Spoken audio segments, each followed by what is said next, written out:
നമസ്കാരം. വിക്രമാദിത്യ കഥകളിലെ 25-ാമത്തെ കഥ പഠിച്ച കാമുകൻ, ഭാഗം 1. വേതാളം പിന്നെയും ഒരു കഥ പറഞ്ഞു. അല്ലയോ രാജാവേ, പണ്ട് കുസുമാവതി എന്ന രാജ്യത്തിൽ സുധീരവർമ്മൻ എന്നൊരു രാജാവ് വാണിരുന്നു. അദ്ദേഹത്തിൻ്റെ പുത്രിയായിരുന്നു ഇന്ദുമതി. ബാല്യത്തിൽ തന്നെ ഒരു മദനശാരികയെപ്പോലെ ആടിപ്പാടി നടന്നിരുന്ന ഇന്ദുമതി യൗവനദശയെ പ്രാപിച്ചതോടുകൂടി അപ്സരസുകളെപ്പോലും അസൂയാലുവാക്കി തീർക്കത്തക്ക വിധം ലാവണ്യവതിയായി പരിലസിച്ചു. ഒരു ദിവസം അവൾ തൻ്റെ സഖിമാരോടൊന്നിച്ച് ഉലാത്തുവാനായി കൊട്ടാരത്തിന് സമീപമുള്ള ഉദ്യാനത്തിലേക്ക് പോയി. അവർക്ക് യഥേഷ്ടം സ്വൈരവിഹാരം ചെയ്യുന്നതിന് അവിടെ പതിവനുസരിച്ച് നേരത്തെ തന്നെ വിജനമാക്കി കഴിഞ്ഞിരുന്നു. പക്ഷേ അതിനു മുമ്പ് തന്നെ ആ വഴി വരാനിടയായ ദേവകുമാരൻ എന്ന കോമളനായ ബ്രാഹ്മണ യുവാവ് പടർന്നു പന്തലിച്ചു കിടന്നിരുന്ന ഒരു ചോലവൃക്ഷത്തിൻ്റെ ശീതളഛായയിൽ കിടക്കുകയും അല്പസമയത്തിനുള്ളിൽ നിദ്രാധീനനാകുകയും ചെയ്തു. ഉല്ലാസവിഹാരത്തിനായി വന്ന രാജകുമാരിയും സഖികളും ആ വസ്തുത അറിയാതെ ഉദ്യാനത്തിൽ സർവസ്വതന്ത്രരായി ആടിയും പാടിയും അന്യോന്യം പരിഹസിച്ചും ശൃംഗാരദ്യോതകമായ കിലകിഞ്ചിതങ്ങളിലേർപ്പെട്ടും യഥേഷ്ടം വിഹരിച്ചു. അങ്ങനെ അവർ നിദ്രാധീനനായി കിടന്നിരുന്ന ബ്രാഹ്മണകുമാരൻ്റെ സമീപത്തെത്തി. കന്യകകളുടെ അനിയന്ത്രിതമായ കേളീവിലാസങ്ങളുടെ ആരവം കേട്ടുണർന്ന യുവാവിൻ്റെ ദൃഷ്ടികൾ അലോകലാവണ്യത്തിൻ്റെ മൂർത്തിമത് ഭാവമായ രാജകുമാരിയുടെ മേൽ പതിഞ്ഞു. കുമാരി അയാളെയും കണ്ടു. പ്രഥമ ദർശനത്തിൽ തന്നെ അവരിരുവരും പരസ്പരം ഗാഠ അനുരക്തരായി തീർന്നു. തൻ്റെ മുമ്പിൽ ഒരു വനദേവതയെപ്പോലെ പ്രത്യക്ഷപ്പെട്ടിരിക്കുന്ന കന്യക രാജകുമാരിയായിരിക്കാൻ ഇടയുണ്ടെന്ന് ഊഹിച്ച ബ്രാഹ്മണ യുവാവ് സംഭ്രമം മൂർച്ഛിച്ച് നിലംപതിച്ചു. രാജകുമാരിയാകട്ടെ വ്രീളാവൈവശ്യത്താൽ അസ്തശക്തയായി വേച്ച് നടക്കുവാനും ആരംഭിച്ചു. കുമാരിയുടെ വൈവശ്യം കാണുകയും അതിൻ്റെ ഹേതു ഊഹിച്ചറിയുകയും ചെയ്ത സഖീജനങ്ങൾ സന്ദർഭഗൗരവത്തെ തികച്ചും മനസ്സിലാക്കി അവളെ താങ്ങിപ്പിടിച്ച് അന്തഃപുരത്തിനുള്ളിലേക്ക് കൂട്ടിക്കൊണ്ടുപോയി. അതേസമയം കണ്വാര ദേശത്തു പോയി പ്രേതശാസ്ത്രങ്ങൾ, അമാനുഷികമായ ഗൂഢതന്ത്രങ്ങൾ, ഇന്ദ്രജാലം, മഹേന്ദ്രജാലം, പരകായപ്രവേശം, ആൾമാറാട്ടം, കൺകെട്ടുവിദ്യ മുതലായ ഗഹനവും ഗുപ്തവുമായ വിദ്യകൾ പഠിച്ച ശേഷം മടങ്ങുകയായിരുന്ന മൂലദേവൻ, ശശിദേവൻ എന്ന 2 ബ്രാഹ്മണർ അതുവഴി വരാനിടയായി. നമ്മുടെ ബ്രാഹ്മണകുമാരൻ രാജകീയോദ്യാനത്തിൽ ചോലവൃക്ഷ ചുവട്ടിൽ പ്രജ്ഞയറ്റ് കിടക്കുന്നത് കണ്ട് മൂലദേവൻ സാഹചരനോട് പറഞ്ഞു, ഒരു പരമസുന്ദരനായ യുവാവ് അതാ ബോധം കെട്ട് കിടക്കുന്നു. അതെങ്ങനെ സംഭവിച്ചിരിക്കും? ശശിദേവൻ പ്രതിവചിച്ചു. ഞാൻ ആർജിച്ചിട്ടുള്ള ദിവ്യശക്തി കൊണ്ട് എനിക്കത് ഗ്രഹിക്കുവാൻ സാധ്യമാണ്. ഒരു യുവസുന്ദരി തൻ്റെ ചില്ലിവില്ലുകൊണ്ട് കടാക്ഷബാണമെയ്ത് അവനെ അസ്തപ്രജ്ഞനാക്കിയിരിക്കുന്നു. വിളിച്ചുണർത്തി അവൻ്റെ പ്രജ്ഞാശൂന്യത അകറ്റേണ്ടത് നമ്മുടെ കടമയല്ലേ? നാം എന്തിനാ അവൻ്റെ സ്വയം കൃതാനർത്ഥത്തിന് ഉപശാന്തി ഉണ്ടാക്കണം? അങ്ങനെയല്ല, ആപത്തിൽപ്പെട്ടിരിക്കുന്നവനെ ത്രാണനം ചെയ്യുന്നതാണ് മാനവധർമ്മം. ഇത്രയും പറഞ്ഞ് സ്വസഖാവിൻ്റെ അനുമതിക്ക് വേണ്ടി കാത്തു നിൽക്കാതെ മൂലദേവൻ ബ്രാഹ്മണകുമാരൻ്റെ മുഖത്ത് മന്ത്രം ജപിച്ച ജലം തളിച്ച് അയാളെ പ്രജ്ഞവാനാക്കി. അനന്തരം അയാളോട് ചോദിച്ചു, എന്താപത്തു സംഭവിച്ചു ചങ്ങാതി? നിങ്ങൾക്കിപ്പോൾ എന്തു വേണം? ദേവകുമാരൻ പ്രതിവചിച്ചു, വിഷമതകൾ അറിയിക്കുന്നത് അതിന് പരിശാന്തി വരുത്തുവാൻ കഴിവുള്ളവരോട് വേണം. അല്ലാത്തവരോട് പറഞ്ഞതുകൊണ്ട് എന്ത് പ്രയോജനം? മൂലദേവൻ പറഞ്ഞു, ശരി, നിങ്ങളുടെ വിഷമതകൾ എന്തായിരുന്നാലും എന്നെ അറിയിച്ചു കൊള്ളുക. ഞാൻ അതിന് തീർച്ചയായും പരിഹാരമുണ്ടാക്കാം. അത് കേട്ട് ദേവകുമാരൻ പറഞ്ഞു, അല്പസമയം മുമ്പ് ഇവിടുത്തെ രാജകുമാരി സഹീജനങ്ങളോടൊന്നിച്ച് ഉദ്യാനത്തിൽ സായാഹ്നവിഹാരത്തിനായി വന്നിരുന്നു. കുമാരിയുടെ വിശ്വവശ്യമായ ലാവണ്യത്തിൽ മതിമറന്ന് ഞാൻ പ്രജ്ഞയറ്റ് നിലംപതിച്ചു. എനിക്ക് അവളെ കിട്ടിയാൽ ഞാൻ ജീവിക്കും, അല്ലാത്ത പക്ഷം ഞാൻ ജീവത്യാഗം ചെയ്യും, അത് നിശ്ചയം. മൂലദേവൻ പ്രതിവചിച്ചു, നിങ്ങൾ എന്നോടൊന്നിച്ച് എൻ്റെ വീട്ടിലേക്ക് വരിക. അവളെ നിങ്ങൾക്ക് ലഭ്യമാക്കുവാൻ വേണ്ടി എൻ്റെ കഴിവിൻ്റെ പരമാവധി ശ്രമിക്കാം. പരാജയപ്പെടുന്ന പക്ഷം ഞാൻ എൻ്റെ സ്വത്തിൽ നേർപകുതി നിങ്ങൾക്ക് നൽകുന്നുണ്ട്. ദേവകുമാരനെ ആശ്വസിപ്പിച്ച് മൂലദേവൻ അയാളെ സ്വവസതിയിലേക്ക് കൂട്ടിക്കൊണ്ടുപോയി. ഒരിടത്ത് ഇരുത്തിയ ശേഷം തൻ്റെ രഹസ്യമുറിയിൽ പ്രവേശിച്ച് വാതിലടച്ചു. ഏറെ സമയം അവിടെ മുഴുവൻ നിശബ്ദതയിൽ ആണ്ടിരുന്നു. പെട്ടെന്ന് മൂലദേവൻ തൻ്റെ മുറിയിൽ നിന്ന് പുറത്തു വന്ന് മന്ത്രശക്തി കൊണ്ട് നിർമ്മിച്ച 2 ഗുളികകൾ ഒന്ന് ദേവകുമാരനെ ഏൽപ്പിച്ചിട്ട് പറഞ്ഞു, ഇതാ ഈ മാന്ത്രിക ഗുളിക വായിലിട്ടാലുടൻ നിങ്ങൾ 12 വയസ്സുള്ള ഒരു ബാലികയായി തീരും. ഗുളിക വായിൽ നിന്നെടുത്താലുടൻ പൂർവ്വസ്ഥിതിയെ പ്രാപിക്കുകയും ചെയ്യും. ദേവകുമാരൻ ഗുളിക വായിലിട്ടു. അല്പസമയത്തിനുള്ളിൽ അയാൾ 12 വയസ്സുള്ള പരമസുന്ദരിയായ ഒരു പെൺകുട്ടിയായി രൂപാന്തരപ്പെടുകയും ചെയ്തു. അനന്തരം മൂലദേവൻ 2ാമത്തെ ഗുളിക തൻ്റെ വായിലേക്കിട്ടു. എന്തത്ഭുതം! അതാ അയാൾ 80 വയസ്സ് പ്രായമുള്ള ഒരു പടുവൃദ്ധനായി രൂപാന്തരപ്പെട്ടിരിക്കുന്നു. അനന്തരം വിശേഷവിധിയായി യാതൊന്നും സംഭവിക്കാത്ത മട്ടിൽ അയാൾ വലത് കൈയിൽ വടിയും കുത്തിപ്പിടിച്ച് ഇടത് കൈ ബാലിക രൂപിയായ ദേവകുമാരൻ്റെ തോളിലും അർപ്പിച്ച് ഇരുവരും കൂടി രാജസവിധത്തിലേക്ക് പുറപ്പെടുകയും ചെയ്തു. രാജാവ് വൃദ്ധവേഷധാരിയായ ബ്രാഹ്മണനെ ആവേശപൂർവ്വം സ്വീകരിച്ച് മാന്യാസനത്തിൽ ഉപവിഷ്ടനാക്കി.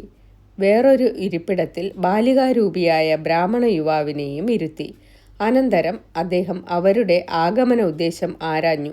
മൂലദേവൻ പറഞ്ഞു, എൻ്റെ വീട് ഗംഗാനദിക്കക്കരെയാണ്. അവിടെ നിന്നാണ് ഞാനിപ്പോൾ ഇങ്ങോട്ട് വന്നിട്ടുള്ളത്. കഴിഞ്ഞ കൊല്ലം ഗംഗാനദിയിലുണ്ടായ ഭയങ്കര വെള്ളപ്പൊക്കത്തെപ്പറ്റി അവിടത്തേക്ക് ഓർമ്മയുണ്ടായിരിക്കുമല്ലോ. അതിൽപ്പെട്ട് ഈ നിൽക്കുന്ന എൻ്റെ മരുമകളൊഴികെ ഞങ്ങളുടെ കുടുംബാംഗങ്ങൾ ഒന്നടങ്കം മരണപ്പെട്ടു. ഞങ്ങളുടെ ഏകാധാരമായിരുന്ന മകൻ വെള്ളം കുടിച്ച് പിടഞ്ഞു പിടഞ്ഞു മരിച്ച കാഴ്ച ഞാൻ നേരിൽ കണ്ടു. വീട് നദിയിൽ ഒഴുകിപ്പോയി. അതിൽ പിന്നെ സുഖമെന്തെന്ന് ഞാൻ അറിഞ്ഞിട്ടില്ല. കൊടും പട്ടിണി, വാർദ്ധക്യം, രോഗം, വീടും കൂടുമില്ലാതുള്ള ഏകാന്ത ജീവിതം. ഒടുവിൽ പുണ്യക്ഷേത്രങ്ങളിലേക്ക് തീർത്ഥാടനം നടത്തി ജീവിതക്ലേശങ്ങളോട്ട് ശമിപ്പിക്കാമെന്ന ഉദ്ദേശത്തിന്മേൽ ഞാൻ വീട് വിട്ടിറങ്ങിയതാണ്. ഭാരതദേശത്തിൻ്റെ തെക്കേ അറ്റത്തുള്ള കന്യാകുമാരി വരെയുള്ള സകല പുണ്യക്ഷേത്രങ്ങളും സന്ദർശിക്കണമെന്നാണ് എൻ്റെ ആഗ്രഹം. പക്ഷേ ഈ നിൽക്കുന്ന എൻ്റെ മരുമകളെ ആരെ ഏൽപ്പിച്ച് ഞാൻ പോകും? തൃപ്പാദങ്ങളല്ലാതെ എനിക്ക് അന്യശരണമില്ല. അവിടുന്ന് അവളെ കയ്യേറ്റ് എന്നെ ആശ്വസിപ്പിച്ച് യാത്ര അയക്കണമെന്നാണ് എൻ്റെ വിനീതമായ അഭ്യർത്ഥന. അവിടുത്തെ ദൈവം സർവ്വ ഐശ്വര്യങ്ങളും അരുളി അനുഗ്രഹിക്കും. സ്തുതിവചനങ്ങളിൽ കുതിർത്തെടുത്ത ഈ നിവേദനം രാജാവിൻ്റെ ഹൃദയത്തിൻ്റെ അഗാധ തലങ്ങളെ സ്പർശിച്ചു. നിങ്ങൾ അനുഭവിച്ച കൊടും ദുരിതത്തെപ്പറ്റിയുള്ള വിവരണം നമ്മെ അത്യധികം വ്യാകുലപ്പെടുത്തുന്നു. രാജാവ് ഒട്ടു ഭൂതദയോടും ഒട്ടു സ്തുതി കേട്ടുള്ള പ്രീതിയോടും കൂടി പ്രതിവചിച്ചു. അശരണരെ ത്രാണനം ചെയ്യുകയാണ് നമ്മുടെ ജീവിതവ്രതം. നിങ്ങൾ സമാധാനമായി പോയി വരിക. മടങ്ങി വരുന്നതുവരെ നിങ്ങളുടെ മരുമകളെ സംരക്ഷിക്കുവാൻ വേണ്ട ഏർപ്പാടുകൾ ഞാൻ ചെയ്യുന്നുണ്ട്. പൊന്നു തിരുമേനി വിജയിച്ചാലും, പക്ഷേ ലോകപരിചയ വിഹീനയും നവ യൗവനാരൂഢയുമായ എൻ്റെ മരുമകളെ എവിടെയെങ്കിലും താമസിപ്പിച്ചു കൊള്ളാമെന്ന് അവിടുന്ന് അരുളി ചെയ്യുന്നത് സങ്കടമാണ്. അതിൽ ഭേദം അവളെ എൻ്റെ കൂടെ കൊണ്ടുപോവുകയല്ലേ. എൻ്റെ വാക്കുകൾ ധിക്കാരമാണെങ്കിൽ അവിടുന്ന് സദയം പൊറുക്കുമാറാകണം. നിങ്ങളുടെ ഇംഗിതം നമുക്ക് ശരിക്കും മനസ്സിലാകുന്നു ബ്രാഹ്മണ. രാജാവ് അല്പം അഹന്തയോടുകൂടി തന്നെ പ്രതിവചിച്ചു. നിങ്ങളുടെ മരുമകളെ നാം നമ്മുടെ കൊട്ടാരത്തിൽ നമ്മുടെ ഏക പുത്രിയോടൊന്നിച്ച് തന്നെ പാർപ്പിക്കുന്നുണ്ട്. എന്താ തൃപ്തിയായില്ലേ? ഉടൻ തന്നെ രാജാവ് സ്വപുത്രിയെ അരികിൽ വിളിച്ചു. മകളെ, ഈ മഹാബ്രാഹ്മണൻ ഇതാ നിൽക്കുന്ന അദ്ദേഹത്തിൻ്റെ മരുമകളെ നമ്മുടെ നേരിട്ടുള്ള സംരക്ഷണത്തിൽ ഏൽപ്പിച്ച് ദേശാടനത്തിന് പോകുവാൻ ഉദ്ദേശിക്കുകയാണ്. അദ്ദേഹത്തിൻ്റെ പുനരാഗമനം വരെ അവളെ നിന്നോടൊന്നിച്ച് കൊട്ടാരത്തിൽ തന്നെ താമസിപ്പിച്ചു കൊള്ളാമെന്ന് നാം വാഗ്ദാനം ചെയ്തു കഴിഞ്ഞിരിക്കുന്നു. ഒരു രാജാവിന് തൻ്റെ പ്രതിജ്ഞ പരമപവിത്രവും അലംഘ്യവുമാണ്. അതുകൊണ്ട് ഇന്നു മുതൽ ഊണിലും ഉറക്കത്തിലും വിനോദ വ്യവഹാരങ്ങളിലുമെല്ലാം അവൾ നിന്റെ നിതാന്ത സഹചാരിണിയായിരിക്കും. രണ്ടുടലും ഒരു ഉയിരും എന്നർത്ഥം. പിതുരാജ്ഞ കേട്ടയുടൻ രാജകുമാരി സ്വന്തം സഹോദരി എന്ന പോലെ ആ ബാലികാവേഷധാരിയായ ബ്രാഹ്മണ യുവാവിൻ്റെ തോളിൽ കൈത്തണ്ടുകൾ ചുറ്റി അന്തപുരാന്തർഭാഗത്തിലേക്ക് ആനയിച്ചു. രാത്രി സമയം അവർ ഒന്നിച്ച് ഒരേ മഞ്ചത്തിൽ ശയിച്ചു. അവർ വളരെ സമയം പല വിഷയങ്ങളെപ്പറ്റി മധുരഭാഷണം നടത്തി. സംഭാഷണത്തിനിടയിൽ ബാലികാവേഷധാരിയായ ബ്രാഹ്മണ യുവാവ് ചോദിച്ചു, അല്ലയോ രാജകുമാരി, ഭവതി അത്യന്തം ക്ഷീണിതയായിരിക്കുന്നുവല്ലോ. ക്ലേശഭൂയിഷ്ടമായ ഏതോ ചിന്തകൾ ഭവതിയെ പീഡിപ്പിക്കുന്നുണ്ട്. തീർച്ച. അതിൻ്റെ ഹേതുവെന്തെന്ന് ഭവതിയുടെ ഉറ്റ സഖിയായ എന്നെങ്കിലും അറിയിക്കില്ലേ? രാജകുമാരി പ്രതിവചിച്ചു. തീർച്ചയായും അറിയിക്കാം. ഭവതിയെ കണ്ട നിമിഷം മുതൽ ഭവതി എൻ്റെ ഹൃദയം അപഹരിച്ചിരിക്കുകയാണ്. കഴിഞ്ഞ വസന്തകാലത്തിൽ ഒരു ദിവസം ഞാൻ എൻ്റെ സഖിമാരോടൊന്നിച്ച് ഉദ്യാനത്തിൽ ഉലാത്തുകയായിരുന്നു. അവിടെ വെച്ച് ഞാൻ മാരദേവോപമനായ ഒരു യുവാവിനെ കണ്ടുമുട്ടി. ഞങ്ങളുടെ കണ്ണുകൾ തമ്മിലിടഞ്ഞു. അദ്ദേഹം പെട്ടെന്ന് അസ്തപ്രജ്ഞനായി നിലംപതിച്ചു. ഞാൻ എന്തെന്നില്ലാതെ സംഭ്രാന്തയായി തീരുകയും ചെയ്തു. എൻ്റെ വിഷമാവസ്ഥ കണ്ട സഖീജനങ്ങൾ എന്നെ താങ്ങിപ്പിടിച്ച് കൊട്ടാരത്തിനുള്ളിലേക്ക് കൊണ്ടുപോന്നു. പിന്നീട് ആ യുവാവിനെപ്പറ്റി എനിക്ക് യാതൊരു അറിവുമില്ല. പക്ഷേ അദ്ദേഹത്തിൻ്റെ മദനമോഹനമായ രൂപം ഇപ്പോഴും എൻ്റെ ഹൃദയത്തിൽ നിറഞ്ഞു നിൽക്കുകയാണ്. അദ്ദേഹത്തിൻ്റെ ഊരും പേരും തൊഴിലും ഒന്നും എനിക്കറിയില്ല. ഈ ഒരു ചിന്തയാണ് എന്നെ ഇന്നത്തെ പരിതാപകരമായ അവസ്ഥയിൽ എത്തിച്ചിരിക്കുന്നത്. കുമാരിയുടെ ഏവം വിധമുള്ള കുറ്റസമ്മതം കേട്ടപ്പോൾ ബാലികാവേഷധാരിയായ ദേവകുമാരൻ പരമനിഗൂഢമായ ഒരു ചെറു പുഞ്ചിരിയോടുകൂടി ചോദിച്ചു, ഭവതിയുടെ ആരാധനാപാത്രമായ ആ യുവകോമളനെ ഭവതിയുമായി ഞാൻ സന്ധിപ്പിക്കുമെന്ന് കരുതുക. അതിലേക്ക് ഭവതി എനിക്ക് എന്ത് പ്രതിഫലം നൽകും? എന്തും അവൾ ആവേശത്തോടുകൂടി പ്രതിവചിച്ചു. ഞാൻ എന്നേക്കുമായി നിന്റെ അക്രീതദാസിയായിരിക്കും. ഈ വാക്കുകൾ കേട്ട ഉടൻ രാജകുമാരൻ തൻ്റെ വായിൽ നിന്നും മാന്ത്രിക ഗുളിക പുറത്തെടുത്തു. എന്തത്ഭുതം! രാജകുമാരിയുമായി യഥേഷ്ടം സ്വൈരസല്ലാപം ചെയ്ത് ബാലികോചിതമായ കേളീവിലാസങ്ങളിൽ ഏർപ്പെട്ടിരുന്ന ബാലിക നവയൗവനത്തിൽ നീന്തിക്കളിക്കുന്ന ഒരു കോമള യുവാവായി രൂപാന്തരപ്പെട്ടിരിക്കുന്നു. അതെ, അവളുടെ ഹൃദയമാരൻ തന്നെ. ആദ്യം ഉദ്യാനത്തിൽ വെച്ച് കണ്ട അതേ രൂപത്തിൽ അവളുടെ നയനങ്ങൾക്ക് മുമ്പിൽ പ്രത്യക്ഷപ്പെട്ടിരിക്കുന്നു. ഈ ഘട്ടത്തിൽ രാജകുമാരിയുടെ ചിത്തത്തിൽ ഉദിച്ച വിചാരവികാരങ്ങൾ വർണ്ണനാതീതമത്രേ. വ്രീളാവൈവശ്യത്താൽ അവളുടെ ചെങ്കപോലങ്ങൾ തുടുത്തു. ഹൃദയത്തിൽ സംഭ്രാന്തി ആളിക്കത്തി. പക്ഷേ ഏവം വിധമുള്ള സംഭ്രാന്തി നൈമിഷികം മാത്രമായിരുന്നു. അടുത്ത ക്ഷണത്തിൽ ആ കാമിനീ കാമുകന്മാർ ആനന്ദ മഹാർണവത്തിൽ ആറാടി വിഹരിച്ചു. അതിനുശേഷം ദേവകുമാരൻ ഇന്ദുമതിയെ ഗാന്ധർവ വിധി പ്രകാരം വിവാഹം ചെയ്തു. രാത്രി മുഴുവൻ ബ്രാഹ്മണ യുവാവായും പകൽ മുഴുവൻ ബ്രാഹ്മണ ബാലികയുമായി ഭാവിച്ച് ദേവകുമാരൻ രാജകുമാരിയുമായി യഥേഷ്ടം ദാമ്പത്യസുഖം അനുഭവിച്ചു. 6 മാസം കഴിഞ്ഞപ്പോൾ രാജകുമാരി ഗർഭിണിയായി തീരുകയും ചെയ്തു. ഇതിനിടയ്ക്ക് ഒരു ദിവസം രാജാവ് മന്ത്രിയുടെ ഭവനത്തിൽ നടക്കുന്ന ഒരു വിവാഹ ആഘോഷത്തിൽ പങ്കുകൊള്ളുവാൻ കുടുംബാംഗങ്ങളോടൊന്നിച്ച് അങ്ങോട്ട് പുറപ്പെട്ടു. അവിടെ വെച്ച് മന്ത്രിയുടെ പുത്രൻ ബാലികയുടെ വേഷത്തിൽ പ്രത്യക്ഷപ്പെട്ടിരിക്കുന്ന ദേവകുമാരനെ കണ്ടു. പ്രഥമ ദർശനത്തിൽ തന്നെ ബാലികയിൽ ഗാഠാനുരക്തനായി തൻ്റെ നിതാന്ത സഹചരനായിരുന്ന ഒരു സുഹൃത്തിനെ പരമരഹസ്യമായി അഭിലാഷം അറിയിച്ചു. അലോകലാവണ്യം വഴിഞ്ഞൊഴുകുന്ന ആ പെൺകൊടിയെ കൂടാതെയുള്ള ജീവിതം എനിക്ക് സാധ്യമല്ല. അച്ഛൻ എനിക്ക് അവളെ വിവാഹം കഴിപ്പിച്ചു തരാത്ത പക്ഷം ഞാൻ ജീവത്യാഗം ചെയ്യാൻ നിശ്ചയിച്ചു കഴിഞ്ഞു. ദേവന്മാർ വിചാരിച്ചാലും എൻ്റെ നിശ്ചയത്തിന് മാറ്റമുണ്ടാകുന്നതല്ല. ഇതിനകം രാജാവ് വിവാഹ ആഘോഷങ്ങളിൽ പങ്കെടുത്ത ശേഷം സകുടുംബം സപരിവാരം കൊട്ടാരത്തിലേക്ക് മടങ്ങി. പക്ഷേ കാമപീഡിതനായി സ്വശക്തിയറ്റ മന്ത്രികുമാരൻ്റെ അവസ്ഥ ദിവസം ചെല്ലുന്തോറും കൂടുതൽ വഷളായിത്തീരുകയായിരുന്നു. അവൻ കുടുംബാംഗങ്ങളെയും ഉറ്റ സുഹൃത്തുക്കളെ പോലും വെറുത്തു. യോഗീശ്വരന്മാരെക്കാൾ തികഞ്ഞ മൗനിയായി തീർന്നു. സദാ ചിന്താമഗ്നനായി ദിനരാത്രങ്ങൾ കഴിച്ചു. നവയൗവനത്തിൻ്റെയും ആരോഗ്യത്തിൻ്റെയും തള്ളിച്ച കൊണ്ട് മാരദേവോപമനായിരുന്ന അവൻ ചുരുങ്ങിയ ദിവസം കൊണ്ട് ക്ഷീണിതനായി. അവൻ്റെ ഈ പരിതാപകരമായ അവസ്ഥ കണ്ട് സുഹൃത്ത് മന്ത്രിയെ വിവരമറിയിച്ചു. മന്ത്രിയാകട്ടെ ഉടൻ രാജാവിൻ്റെ സവിധത്തിലെത്തി ഉണർത്തിച്ചു. അല്ലയോ മഹാപ്രഭു, ആ താപസ ബ്രാഹ്മണൻ്റെ പുത്രിയുടെ പേരിലുള്ള അന്ധമായ പ്രേമോന്മാദം ഹേതുവായി എൻ്റെ ഏകപുത്രൻ ആസന്നമരണനായി തീർന്നിരിക്കുന്നു. അവൻ ജലപാനം കഴിക്കുന്നില്ല. അവിടുന്ന് ആ ബ്രാഹ്മണകുമാരിയെ കൽപ്പിച്ച് എന്നെ ഏൽപ്പിക്കുന്ന പക്ഷം എൻ്റെ ഏകപുത്രൻ അകാല മരണത്തിൽ നിന്ന് രക്ഷപ്പെടും.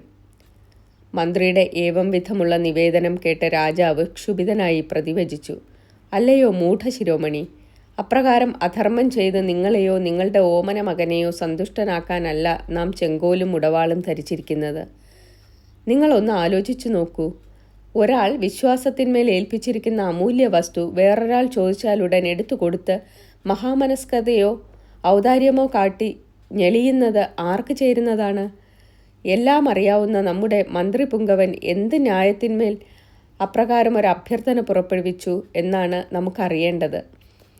രാജാവിൻ്റെ പരുഷവചനങ്ങൾ കേട്ട് കൊടിയ മനോവേദനയോടുകൂടി മന്ത്രി സ്വഗ്രഹത്തിലേക്ക് മടങ്ങി. രാജശാസനം കൂടി കേട്ടപ്പോൾ മന്ത്രികുമാരൻ്റെ അവസ്ഥ പൂർവാധികം പരിതാപകരമായി തീർന്നു. അവൻ ഭക്ഷ്യപേയാദികൾ നിശേഷം വെടിഞ്ഞു. ഭ്രാന്തനെപ്പോലെ ഉഴറി നടന്നു. പൂർവാപാരവിരുദ്ധമായി പലതും പുലമ്പി. അച്ഛനെ പോലും ധിക്കരിച്ച് ഉന്മത്ത പ്രഭാഷണങ്ങൾ നടത്തി.